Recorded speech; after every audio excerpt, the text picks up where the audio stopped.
உலக மக்களின் நாம் கேட்டு தமிழ் வாழ்க வாழ்க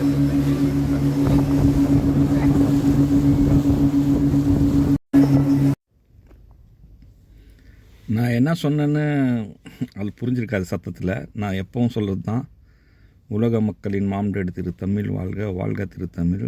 சகோ வணக்கம். அதாவது திரு தமிழ் அப்படின்னா, திரு அப்படின்னா திரும்ப திரும்ப வந்து திருத்துபவர். திரு அவங்க தமிழ் இருக்காங்க, எல்லோருக்கும் தமிழ் இருக்காங்க. அடுத்த கட்டத்துக்கு கொடுத்துட்டு போவாங்க. உங்களால் முடிஞ்ச வரைக்கும் உங்கள் பிள்ளைங்களை நீங்கள் பெற்று வளர்த்து அதை ஒரு நல்ல முறையில் கொண்டு போகணுன்னு நினைக்கிறீங்களா? சில பேர் அதுக்கு மேலே உலகத்தையே திருத்த நினைப்பாங்க. அவங்க திரு, அவங்க தமிழ் இருக்காங்க. அப்போ அந்த தமிழ் எல்லோருக்கும் இருக்கிறாங்கன்னா அவங்க எல்லோருக்குமான மாம்டேட். அப்போ எல்லோருக்குமான மாம்டேட் என்பது மூலம் நம்ம கோடான வருஷத்துக்கு முன்னாடியும் இதுக்கப்புறம் கோடான வருஷத்துக்கு அப்புறம் உலகம் அழியும் வரை, இறுதி வரை அவங்க இருப்பாங்க. அவங்க தமிழ் வாழ்க. அப்போ நீ என்ன தமிழ்னு போடுற அப்படின்னு கேட்கலாம். தமிழ் தானே வரணும், தமிழ்னு போடுறீங்க, லாங்குவேஜ் பேர் தமிழ். அந்த தமிழ் லாங்குவேஜும் தமிழ் வந்தது தான், அதுக்கு தான் அந்த பேர் தமிழ். நீங்கள் போய் சர்ச் பண்ணிங்கன்னு வச்சிங்களேன், தமிழ் மொழிக்கு ஏன் தமிழ் மொழி பெயர் வந்தது அப்படின்னு சர்ச் பண்ணால் யாருமே சரியான விளக்கம் சொல்ல மாட்டாங்க. தமிழ்னு பேர் வந்தது, அது தமிழ் வந்த ஒரு முதல் மொழி. இப்போ எத்தனை விதவிதமான பிளேனு காரு எல்லாம் நீங்கள் பார்த்தீங்கன்னா கண்டுபிடிச்சவன் பேர் தான் சொல்லுவாங்க. அவன் கண்டுபிடிச்சது வேறு மாதிரி இருக்கும். அந்த மாதிரி எல்லா உலகத்தில் மொழி அப்படின்னு ஒன்று கண்டுபிடிச்சாங்கன்னா அது தமிழ் வந்தது தான். ஆனால் தமிழ் மொழி அதுதான் எல்லாருக்கும் தாய் தந்தை. அது மற்ற மொழிக்காரங்க புரிஞ்சுக்கணும். மாம்டேட் தமிழ். ஸோ இதை தான் நான் வந்து சொல்கிறேன். என் பேச்செல்லாம் 600 வீடியோ யூடியூப்பில் போட்டிருக்கேன். புரியாது ரொம்ப ரொம்ப கஷ்டம். அதாவது இப்போ பார்த்தீங்கன்னா, நம்ம ஒரு பொருள் தயாரிக்கிறோம், இயந்திரம் எது இருந்தாலும் வச்சுங்க, அது நம்ம பேச்சு கேட்குற மாதிரி தான் தயாரிச்சிருக்கிறோம். அதே மாதிரி நம்ம பேச்சு கேட்குது. ஆனால் அதுக்கான ஒரு அறிவு இருக்குது. அந்த அறிவை நம்ம பயன்படுத்தி நமக்கு தகுந்த மாதிரி அதை நம்ம பேச்சு கேட்குற மாதிரி வச்சுருக்கிறோம். ஆனால் இறைவன் நம்ம எல்லாம் தயாரித்தான், படைத்தான். ஆனால் வந்து அவன் கெஞ்சிக்கிட்டு இருக்கான் நம்மள்கிட்ட, என்னைய வணங்கு, நான் இருக்கேன், நான் உன்னை சும்மா விட மாட்டேன், நீ பாவம் பண்ண அப்படின்னு கெஞ்சிக்கிட்டு இருக்கான். ஏன்? அவன் நினைத்தால், அவன் நினைக்கிற அந்த செகண்டை நம்ம எல்லாம் வணங்க ஆரம்பிச்சிடுவோம், அவனை ஒழுங்காக நடக்க ஆரம்பிச்சிடுவோம்.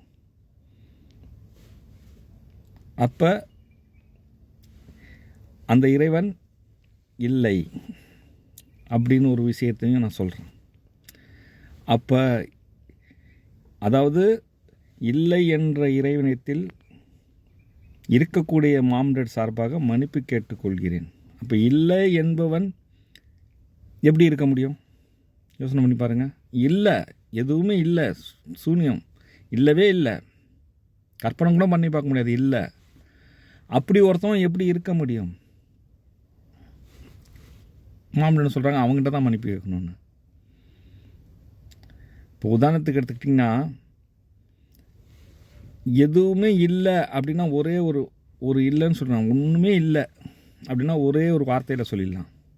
இருக்குன்னு சொல்ல போனால் எல்லாத்தையும் சொல்லணும். அப்போ இருக்கக்கூடிய மாம்டேட் சார்பாக, அப்போ இருக்கக்கூடிய மாம்டேட் இருக்கிறாங்க. அவங்க எல்லோருக்குள்ளே இருக்கிறாங்க, எல்லாத்தையும் பார்க்குறாங்க. அவங்க தான் எல்லாமே கொடுக்க போகிறாங்க, நம்மளை தண்டிக்க போகிறாங்க. அவங்க எப்படி தண்டிக்கிறாங்களோ அப்படி தண்டிப்பாங்க. நம்ம தான் பயந்துருக்கணும். அவங்க அது திரும்ப திரும்ப வந்து திருத்திக்கிட்டே இருப்பாங்க. இப்படி தான் நம்ம பயணம் பண்ணிட்டு வந்துட்டுருக்கோம். இன்றைக்கி நான் அதாவது அதாவது கல்கி காலம், கலியுகில் வந்து 10வது அவதாரம் வரும்னா, எல்லா காலத்துலேயும் எல்லா காலமும் வாழ்ந்து வந்த ஒவ்வொரு மக்களும் அந்த காலத்தை அனுபவித்து போய் சேர்ந்துட்டாங்கள்ல, அவங்க எல்லா காலமும் கலியுகு தான். ஆனால் அது உண்மையான கலியுகு இன்றைக்கி தான் நடக்குது. இதுதான் கல்கி. இந்த இடத்துல தான் இந்த அவதாரம் இருக்கும். அப்போ நீ 10வது அவதாரம் அப்படின்னு சொல்லிக்கிறியே உன்னைய, அப்போது நான் உங்ககிட்ட குதிரை இருக்கா, கத்தி இருக்கா, அந்த இப்படிலாம் வருவாங்களேன்னு இருக்குன்னு.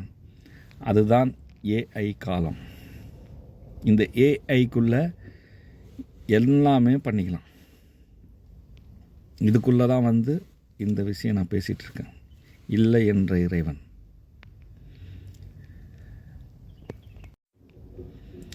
அப்போ அதே நேரத்தில் நம்ம தயாரிக்கிற பொருள், நம்ம பேச்சு கேட்குது. அதே நம்ம பெற்று எடுக்கிற பிள்ளை நம்ம பேச்சு கேட்குறதில்ல. அது குணத்தை அது அறிவில் இருக்குது. இருந்தாலும் நம்ம அதை அறிவு கொடுத்து ட்ரை பண்ணுறோம். சேம் அதே தான் இங்கே நடக்கிற ஆன்மீகங்கள் எல்லாம்.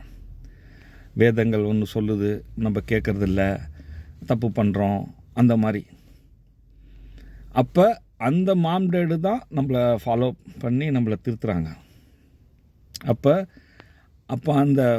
அவங்க அந்த வேதமெல்லாம் அவங்க தான் கொடுத்தாங்க. ஏன் கொடுத்தாங்க?